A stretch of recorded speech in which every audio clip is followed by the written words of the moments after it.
apartment maintenance is a great job. Yeah.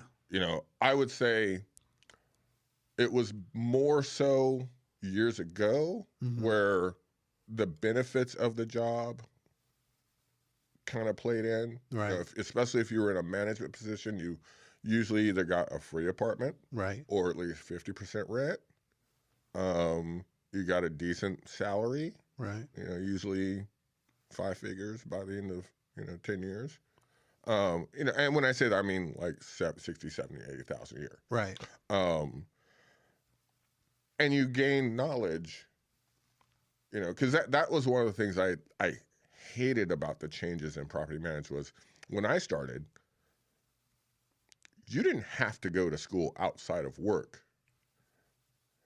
They were teaching you refrigeration. Yeah. They were teaching you heating. They were teaching you electrical.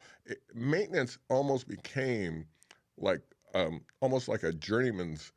Yeah, it was like your apprenticeship. Yeah, your apprenticeship. This is we're gonna teach you how to be a master of everything.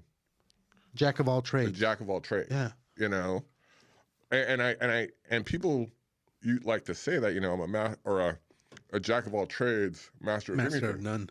Master of none. But is it better to be a master of one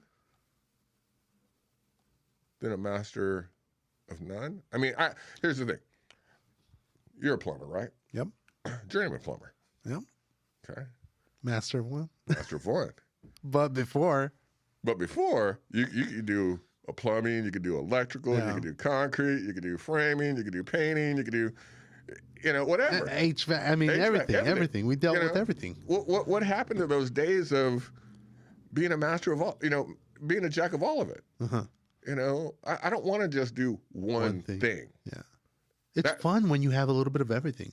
Light switch here, compressor over there, HVAC system is malfunctioning, replacing the fuse on a microwave, like all that stuff. Again, but I have this it's a little like wood thing with a saying on it, and I look at it all the time, and it says, "What would you do in life if you knew you wouldn't fail?" That's good. What would you do in life if you knew, if there was no way you could, if the world just said you're going to be successful at it, you can't fail. What would you do? Exactly. Everything. So what's stopping you? Yeah. What's stopping you from trying it?